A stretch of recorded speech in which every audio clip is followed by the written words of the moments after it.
Okay hi guys ఈరోజు ఒక చాలా ఇంపార్టెంట్ మ్యాటర్ డిస్కషన్ చేద్దామని సీరియస్గా వచ్చాను. ఎందుకంటే ఇది ఎప్పటి నుంచో డిస్కషన్ చేయాలనుకుంటున్నాను కానీ but this is the right time అనుకుంటున్నాను. ఎందుకంటే నిన్న కాంతార మూవీ చూశాను. చూసిన తర్వాత నాకు ఏమనిపించిందంటే అవుట్ స్టాండింగ్. అది పక్కన పెడితే మన తెలుగులో ఉన్న రివ్యూ చెప్పే వాళ్ళందరినీ ఒక టాప్ 10 వాళ్ళందరి రివ్యూలు చూశాను. అసలు మీకు బుద్ధి ఉందన్న? అసలు ఈ రేంజ్ సినిమాని మీరు ఎంత దారుణంగా ఓకే చూడొచ్చు, లేదంటే పర్వాలేదు కాంతార 1 అంటే కొంచెం బాగుంది, కానీ ఇదైతే మరి ఏదో ఒకసారి 1 టైం వాచ్ ఓకే యావరేజ్గా ఉంది ఈ విధంగా చెప్తారన్న ఆ సినిమాకి. అసలు మీరు నిజంగా ఎప్పుడన్నా ఒక చిన్న యాక్టింగ్ చేసారు లేదో నాకు తెలియదు కదన్నా. మనోడు నట విశ్వరూపం చేశాడు.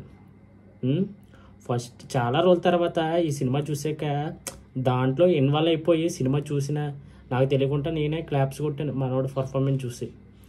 ఇంకా ఆ సెట్ న్యాచురల్గా డిజైన్ చేసే ఆ ఎలివేషన్లు, అదేవిధంగా ఆ యానిమల్ చూపించే ఎంత న్యాచురల్గా యానిమల్ విఎఫ్ఎక్స్ కానీ ఇవన్నీ ఎంత బాగుంటే స్టోరీ కూడా ఏదో కావాలని తీసుకెళ్ళినట్టు ఉండదు. ఏదో దేవుడు ఉద్దేశం లేకుండా ఏది జరగదు అన్నట్టు స్టోరీ అలా వెళ్తూ ఉంటుంది. అలాంటి స్టోరీని ఇంకో విషయం ఏంటంటే ప్రతి ఒక్కడు ఏదో దేవుడు ఇది పెట్టేసి సినిమాలు తీసి సిట్టు కూడా ఇద్దామని చూస్తున్నారా అన్నట్టు మాట్లాడుతున్నారు. అలాంటి సినిమాలు ఇన్ని వచ్చినాయి. దేవుడు పెట్టి సిట్లు కూడా ఇద్దామన్న వాళ్ళు. ఏదన్నా పని అయిందా? ఇది ఎందుకు పని అవుతుంది అంటే సినిమా అవుట్ స్టాండింగ్. ఒకసారి నువ్వు మనోడి యాక్టింగ్ కళ్ళల్లో, అదేవిధంగా ఆ ఎక్స్ప్రెషన్లో ఒకసారి నువ్వు మళ్ళీ వెళ్ళి చూడు. బీభత్సం చేశాడు రిషబ్ శెట్టి. అలాంటి గొప్ప సినిమాకి ఎంత దారుణంగా రివ్యూ ఇస్తున్నారంటే అసలు మీరు ఇచ్చే రివ్యూలకి అలాగే కొంతమంది చూడాలనుకున్న వాళ్ళు కూడా చూడరన్న. మీ వల్ల అనకూడదు కానీ సినిమాలు చచ్చిపోతున్నాయి, నిజంగా చచ్చిపోతున్నాయి. నిజంగా బాగాలేని సినిమాకి ఓకే బాగాలేదని చెప్పితే ఒక అర్థం ఉంటుంది. అట్లాంటిది ఇలాంటి గొప్ప సినిమాకి కూడా మీరు లేదు 1 టైం వాచ్ ఏదో చూడొచ్చు, ఇలాంటి ఏదో చేయొచ్చు ఏదో అని మాట్లాడుతున్నారు చూసావా? అది చాలా రాంగ్. మీరు ఎంత మాట్లాడినా దాన్ని ఎవడ ఆపలేడు అనుకో. ఈ సినిమాని అస్సలు ఎవడ ఆపలేడు. చాలా బాధ అవుతుందన్న. తెలుగులో రివ్యూ చెప్పేవాళ్ళు అసలు వాళ్ళు చాలా చాలా బాధ అవుతుంది. అంటే ఈ వీడియో ఎందుకు పెడుతున్నానంటే చాలా బాధేసి పెడుతున్నాను. ఎందుకంటే నేను ఎంత ఆర్గ్యూనే చేస్తానన్న ఈ సినిమా బాగోలేదంటే. ఎందుకంటే ఎంత న్యాచురల్గా షూట్ చేశారంటే అంత అడవిలోని ఎక్కడ ఇవి వాడుకుంటా. అట్లాగే పీక్స్ ఒక్కొక్క క్యాస్టింగ్ ఒక విలన్ క్యాస్టింగ్ ఒకటి ఇంకా కొంచెం స్ట్రాంగ్ ఉన్నవంటి పెడితే ఓకే, కానీ అలాంటి క్యాస్టింగ్ అంత ఒక్కొక్కరు పర్ఫార్మెన్స్, కామెడీ టైమింగ్ అక్కడక్కడ డల్ ఉన్నా కానీ సినిమా ఓవరాల్గా తోపు సినిమా. ఇలాంటి సినిమాకి పర్వాలేదు ఏదో చూడొచ్చులే, అక్కడక్కడ మైనస్లు ఉన్నాయిలే ఇవన్నీ చెప్తుంటే వీళ్ళందరూ కలిసి ఇది ఏదో పెద్ద మాఫియాలా నాకు అనిపిస్తుంది. ఒకటి చెప్తే నేను ఏదనుకుంటాను, అలాంటిది అందరూ కట్టకట్టుకొని ఏదో పెద్ద పెద్ద సినిమాలు తీసినట్టు ఏదో పెద్ద ఇచ్చేసినట్టు.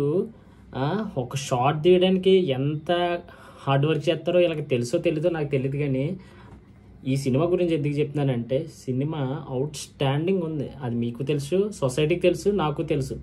మరి వీళ్ళు ఏం చూస్తున్నారో తెలియదు కానీ సినిమాలోని ఇంత దారుణంగా రివ్యూ ఇస్తుంటే అసలు ఆడియన్స్కి ఏమనిపిస్తుంది అబ్బా?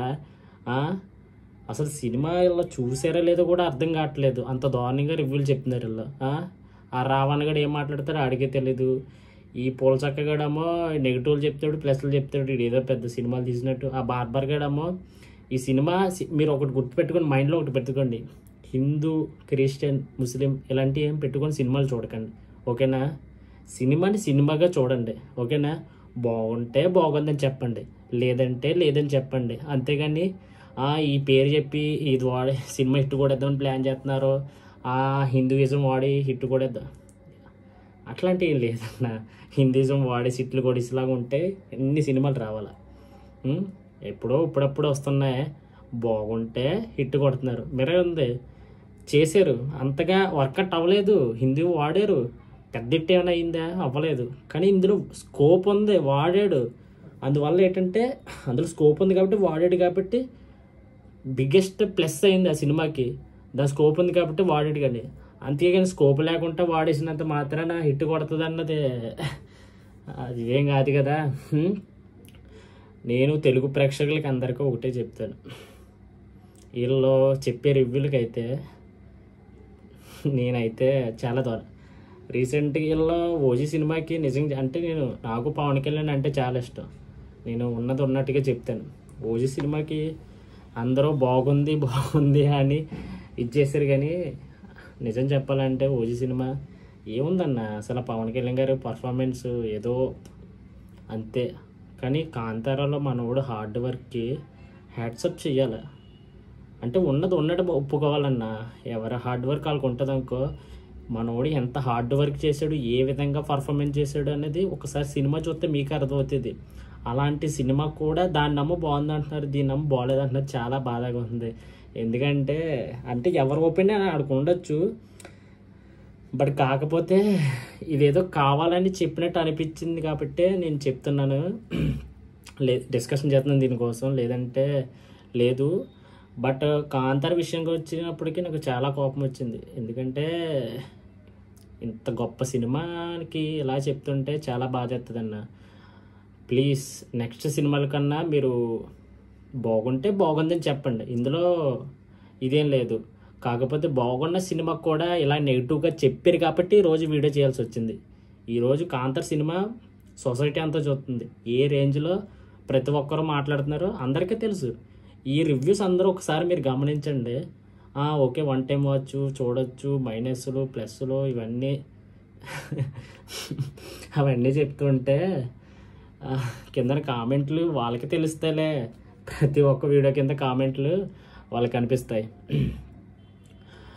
ఓకే, మన ఛానల్లో ఖచ్చితంగా మంచి రివ్యూలు చేయడానికి నేను ట్రై చేస్తానన్న. కుదిరితే లైక్ చేయి, ప్లీజ్ సబ్స్క్రైబ్ చేయండి అన్న. నెక్స్ట్ వీడియోతో మళ్ళీ వచ్చి కలుద్దాం. గుడ్ బై, సారీ, జై హింద్.